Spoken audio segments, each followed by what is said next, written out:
வணக்கம் நண்பர்களே, முக்கியமான சில டாபிக்ஸை இந்த பதிவில் பார்க்க போகிறோம். என்ன டாபிக் தெரியுமா? ரம்யா மோகன் அப்படிங்கிற பேரில் ஒரு எக்ஸ் வலைதள ஐடிங்க. அந்த ஐடியில் என்ன தெரியுமா பதிவு வந்துச்சு? நடிகர் விஜய் சேதுபதி எனக்கு தெரிந்த ஒரு பெண்ணை பல வருடங்களாக செக்ஸுவலாக ஹராஸ் பண்ணிட்டாரு அப்படின்னு சொல்லிட்டு ரம்யா மோகன் அப்படிங்கிற ஐடியில் ஒரு போஸ்ட் வந்திருக்கு. அந்த போஸ்ட் வந்து கொஞ்ச நேரத்திலேயே அந்த போஸ்ட் நீக்கப்பட்டிருக்கு.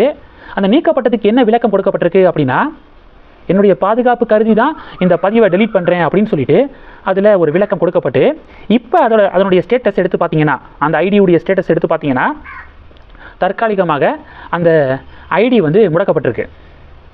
இப்போது விஜய் சேதுபதி தரப்பு என்ன விளக்கம் கொடுத்துருக்காங்கன்னா, சும்மா பாப்புலாரிட்டிக்காக அவங்க அப்படி பதிவு போட்டிருக்காங்க.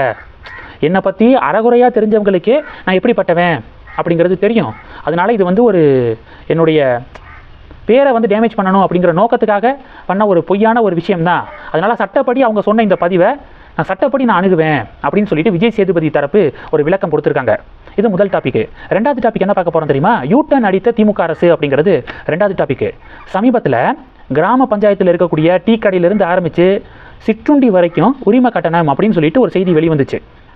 கிராம பஞ்சாயத்தில் இவ்வளோலேருந்து இவ்வளோ, நகர பஞ்சாயத்தில் இவ்வளோலேருந்து இவ்வளோ அப்படின்னு சொல்லிட்டுலாம் ஒரு செய்தி வந்துச்சா? இது ஒரு பெரிய அதிர்வலையை ஏற்படுத்தியிருந்துச்சு. எதிர்கட்சிகள் போராட்டத்தில் குதிச்சிட்டாங்க. கிராம பஞ்சாயத்தில் டீ கடை, சாதாரண சின்ன ஹோட்டலுக்கெல்லாம் உரிமை கட்டணமா? இவ்வளவு வருஷமாக இல்லையே, இப்போ எதுக்காக விடியல் திமுக அரசு இதை பண்ணுறாங்க அப்படின்னு சொல்லிட்டு எதிர்கட்சிகள் போராட்டத்தில் குதிச்சிட்டாங்க. இப்போ இந்த போராட்டத்தின் எதிரொலியாக தமிழக அரசாங்கம் என்ன அறிவிச்சிருக்காங்க தெரியுமா?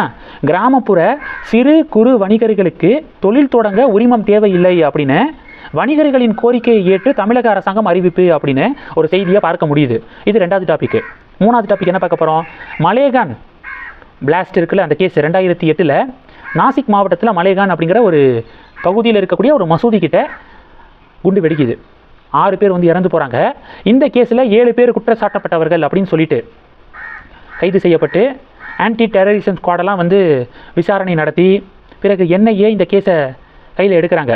கைது செய்யப்பட்ட 7 பேருமே ரைட் விங்கை சேர்ந்தவர்கள், வலதுசாரி சிந்தனையாளர்கள் இருக்காங்களே, அவங்க தான். அரெஸ்ட் பண்ணி கிட்டத்தட்ட 10 வருஷத்துக்கு மேலாக அவங்க சிறையில் வந்து இருக்காங்க. சிறையில் இருந்துக்கிட்டே இந்த கேஸை வந்து எதிர்கொள்கிறாங்க. இப்போது தேசிய புலனாய்வு அமைப்பு நீதிமன்றம் என்ன தெரியுமா தீர்ப்பு கொடுத்துருக்காங்க? போதிய ஆதாரம் இல்லாதனால இந்த 7 பேரையுமே இந்த கேஸிலிருந்து விடுதலை செய்கிறோம். சும்மா வாய்மொழியில் அவங்க மேலே குற்றம் சாட்டினா மட்டும் பத்தாது, அவங்க தான் இந்த குற்றத்தை பண்ணாங்க அப்படிங்கிறதுக்கு எந்த எவிடன்ஸும் இல்லை. அதனால் இந்த 7 பேரையும் விடுதலை பண்ணுறோம் அப்படின்னு சொல்லிட்டு NIA சிறப்பு நீதிமன்றம் ஜட்ஜ்மெண்ட் கொடுத்துருக்காங்க. அதில் அந்த 7 பேரில் ஒருத்தர் யார் அப்படின்னா, லெஃப்டினன்ட் கலோனல் பிரசாத் புரோஹித் அவர்கள். அவர் ஒரு முறை ஒரு நேர்காணலில் ஒரு விஷயம் சொன்னார்.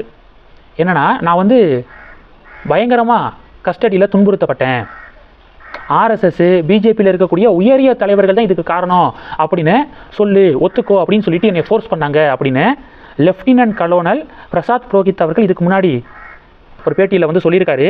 இப்போ இத்தனை வருஷம் அவர் சிறையில் இருந்திருக்காரு, அவர் விடுதலை செய்யப்பட்டிருக்காரு. இப்போ இத்தனை வருட சிறைவாசத்துக்கு பிறகு அவர் என்ன தெரியுமா பேட்டி கொடுத்துருக்காரு? We are a great country, நல்ல நாட்டில் நம்ம வாழ்ந்துக்கு இருக்கோம்.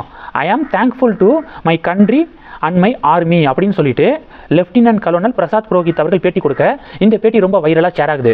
இது மூணாவது டாபிக். கடைசி டாபிக் என்ன பார்க்க போகிறோம்? அதாவது பிசோயா அப்படிங்கிறவங்க சோசியல் மீடியாவில் ஒரு பதிவு போட்டிருக்காங்க. அண்ணாமலையோடு எடுத்துக்கிட்ட புகைப்படத்தை ஷேர் பண்ணி அவங்க என்ன சொல்லியிருக்காங்கன்னா, லாஸ்ட் இயர் செப்டம்பரில் அண்ணாமலை UKவுக்கு ஃபெல்லோஷிப் படிப்புக்காக போயிருந்தார்ல, ஆக்ஸ்ஃபோர்ட் யூனிவர்சிட்டியில் படிக்கிறதுக்காக போயிருந்தார்ல, அப்போது அண்ணாமலையை நான் வந்து மீட் பண்ணேன். நானும் அந்த ஃபெல்லோஷிப் படிப்புக்காக தான் வந்திருக்கும்போது அண்ணாமலை அவர்களை மீட் பண்ணி ஒரு காஃபி கான்வர்சேஷன், ஒரு 5 நிமிஷம் அவர்கிட்ட பேசக்கூடிய வாய்ப்பு கிடச்சிச்சு. அப்போ மணிப்பூர் மற்றும் நாகாலாந்தில் இருக்கக்கூடிய நர்ஸுகள் இருக்காங்க பார்த்தீங்களா, அவங்களுடைய முன்னேற்றத்துக்காக ஒரு கோரிக்கையை முன் வச்சுருந்தேன். நாகாலாந்து மற்றும் மணிப்பூரில் இருக்கக்கூடிய மாவட்ட மருத்துவமனைகளுடைய வளர்ச்சிக்காக, அதனுடைய இன்ஃப்ராஸ்ட்ரக்சர் டெவலப்மெண்ட்டுக்காக சில கோரிக்கைகளை முன் வச்சுருந்தேன். அவரும் பண்ணித்தரேன் அப்படின்னு சொன்னார். அவர் மறந்துருப்பாருன்னு தான் நான் நினச்சேன். ஏன்னா ஒரு 5 நிமிஷம் கான்வர்சேஷன் தான், மறந்துருப்பார் அப்படின்னு நான் நினச்சேன்.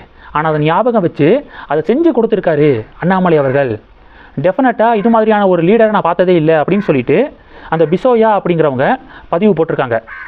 அந்த பதிவு இப்போ சமூக வலைதளத்தில் வைரலாக ஷேர் ஆகுது. இந்த டாபிக்ஸ் எல்லாத்தையும் பற்றி உங்களுடைய பார்வைகளை மறக்காமல் கமெண்ட் பண்ணுங்கள். தொடர்ந்து கணக்கில் இருங்க. அடுத்தடுத்து நிறைய பதிவுகளை பார்க்க போகிறோம். நம்ம சேனலுக்கு சப்போர்ட் பண்ணணும் அப்படின்னு ஆசைப்பட்டீங்கன்னா நான் பேசக்கூடிய வீடியோக்கு கீழே நன்றி அப்படிங்கிற ஆப்ஷன் இருக்குது. அதை கிளிக் பண்ணி உங்களால் முடிந்த தொகையை சேனல் வளர்ச்சிக்காக கொடுத்து உதவி செய்யலாம். இல்லை ஜாயின் பட்டனை கிளிக் பண்ணி நம்ம சேனலுக்கு மெம்பராக ஆகலாம்.